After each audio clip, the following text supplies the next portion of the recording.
You're watching NBC5 News at 10.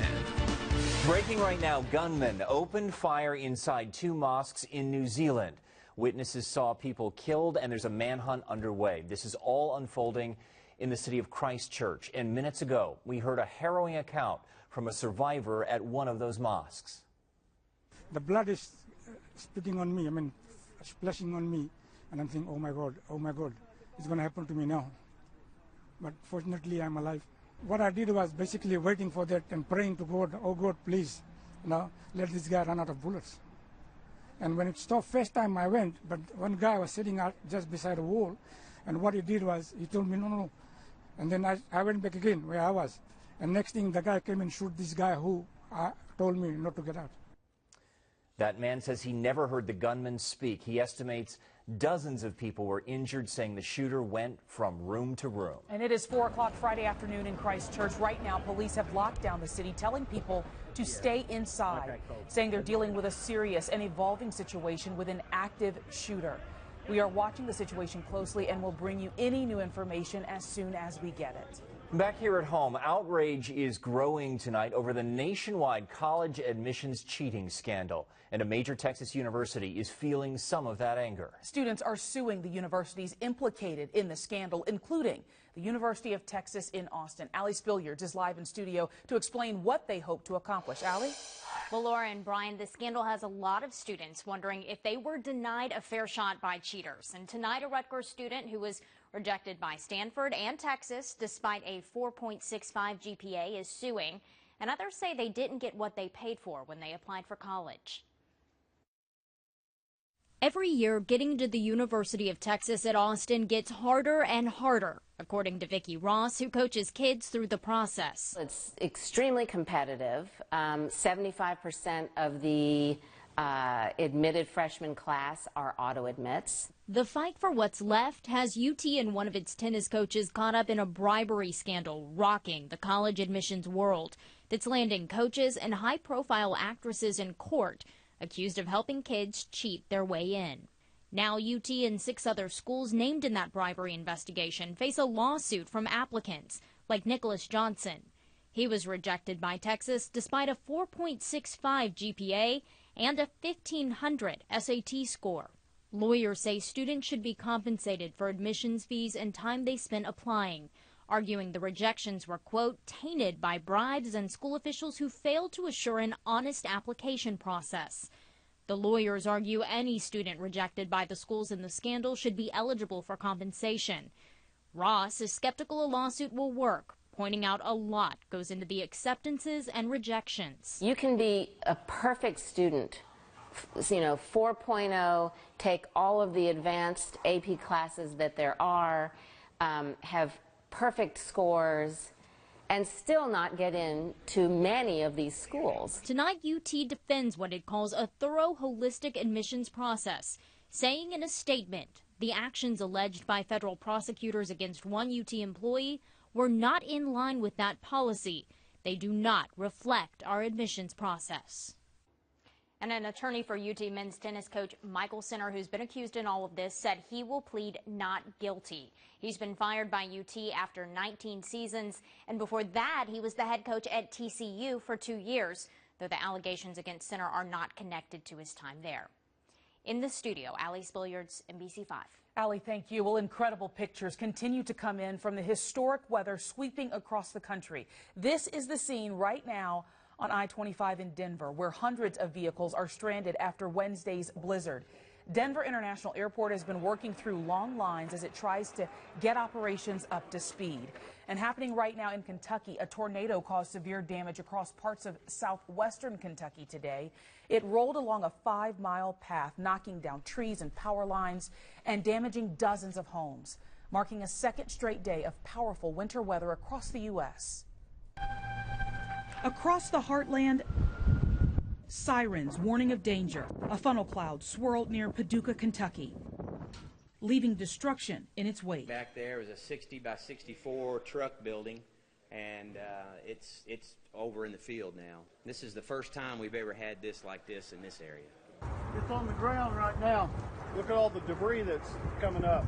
Just one of several tornadoes to track across the state on Thursday. it's the latest punch from what some meteorologists are calling a bomb cyclone of historic proportions, dumping snow, hail, and rain with the power of a Category 1 hurricane as it marches across the country. In Colorado, blizzard-like conditions, more than 1,000 drivers stuck on roadways. For Nebraska, floodwaters leaving chunks of ice and debris. And here at home, violent wind gusts across Texas, blowing this 18-wheeler off of the highway in Amarillo. And we've just been seeing incredible video like that since, what, Wednesday, Rick? Yeah. And then we had 2 tornadoes here in our area just Wednesday. That's right. That's new today. We had the thunderstorms yesterday, but the National Weather Service just today found that there was enough damage that fit a pattern that they said we had 2 different tornadoes. And one of those was in Mineral Wells, and that was an EF1 tornado with winds of 86 to 90 miles per hour. Let me show you the map here. This is going to be to the west of the Dallas-Fort Worth area. It was the east side of Mineral Wells, and that was around 3 o'clock in the morning. EF1 tornadoes, I said, winds 86 to 90 miles per hour. There was another one in Peaster, which is in Parker County. Again, an EF1. Both of these tornadoes were very brief, so that brings our total for the year so far to 3, because we had the one Saturday morning in Mesquite. Nothing like that in our forecast, but maybe a freeze for some. I'll detail that when I come back. We'll see in a minute. Thank you, Rick. Now to some dramatic new details about the final moments of the plane that crashed Sunday in Ethiopia. That led to the grounding of Boeing 737 MAX aircraft worldwide. Tonight's new information suggests the plane was in trouble almost from the moment of takeoff. Scott Gordon is monitoring the new developments. He is here now with the latest. Scott? Well, Brian, the New York Times is reporting tonight on the pilot's radio transmissions as that doomed plane was taking off from Ethiopia's capital. It gives us new insight into the crash and why it may be linked to another crash involving the same kind of plane last fall. We knew the plane went down just minutes after taking off from Addis Ababa. Now, new details about what happened in those chaotic moments. According to the Times, the experienced pilot calmly reported a flight control issue just 1 minute after taking off, saying, "Brake, brake, request back to home." Then controllers started noticing the plane going up and down by hundreds of feet as it raced to unsafe speeds. The pilot's voice then became panicked, the Times says, as he struggled to control the plane. Communications were lost 5 minutes into the flight. It appears similar to the erratic vertical speed readings in another MAX 8, which crashed in Indonesia last October, up and down for 7 minutes, climbing at 1,500 feet per minute, then descending at the same rate. It also went down minutes after taking off. The Ethiopia plane's badly damaged black box has now arrived in France for analysis, where investigators will try to download all the data, including what the pilots were saying inside the cockpit. The FAA under fire for only grounding the planes in the U.S. after every other country in the world did so first. The agency saying it acted after getting new data suggesting the 2 crashes were related. And tonight, the French agency that'll analyze that black box says the process could take days to complete. Ethiopia chose France to do the work because it's considered a neutral country since Boeing is based in the U.S. In the newsroom, Scott Gordon, NBC5. Thank you, Scott. Texas Senator Ted Cruz has already called for an investigation into the crash, and tonight lawmakers in the U.S. House are also planning to do the same. The software fix that Boeing says it's working on for its MAX 8 jets could take as long as 6 months. Boeing is also updating pilot manuals and training. The FAA said it would mandate those changes by April. The TCU community is mourning the loss of its assistant dean of campus life. Fort Worth police say Jamie Dooley was killed Sunday morning on West Rosedale when she was rear-ended by a suspected drunk driver who police say was speeding. TCU says counselors and ministers are ready to assist any students, faculty, and staff who might need support in the days and weeks ahead. The suspect, identified as Christian Hamilton, faces an intoxication manslaughter charge. Beto O'Rourke is officially in the 2020 run for the White House. And a bizarre scene to end his first day of his presidential campaign. About 100 people were jammed into this supporters' house in Iowa to hear him tonight. Before he left Texas, he spoke with our political reporter Julie Fine about his big decision and the pitch he will make to America. It is an interview you will see only on NBC5. Beto O'Rourke didn't waste any time landing in Iowa hours before he announced his bid for the presidency. But before he left El Paso, I sat down with the former El Paso congressman. O'Rourke barnstormed the state last fall in his failed Texas Senate race, visiting counties and towns no matter how small. Today, we saw him doing the same in Iowa. O'Rourke told me his strategy isn't changing. You ran a very grassroots campaign in Texas. This time around, do you need pollsters? Do you need strategists? I need people. I need everyone to give this campaign their best. This will be the largest grassroots effort this country has ever seen. The best way to understand what's happening in the country is not to ask a pollster. It's to ask the people that you wish to serve. Keep in mind, O'Rourke enters a crowded field, including Senator Bernie Sanders, who's also known for his ability to rally grassroots support and fundraise. I talked to O'Rourke about how he plans to stand out. You can see more of this interview on NBCDFW.com. Brian? All right. Thank you, Julie.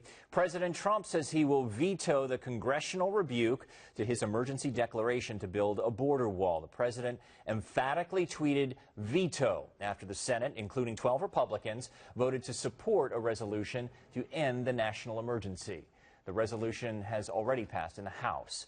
Several Republicans worry about the precedent the emergency sets. The use of national emergency powers to circumvent Congress's explicit decision on funding is unprecedented.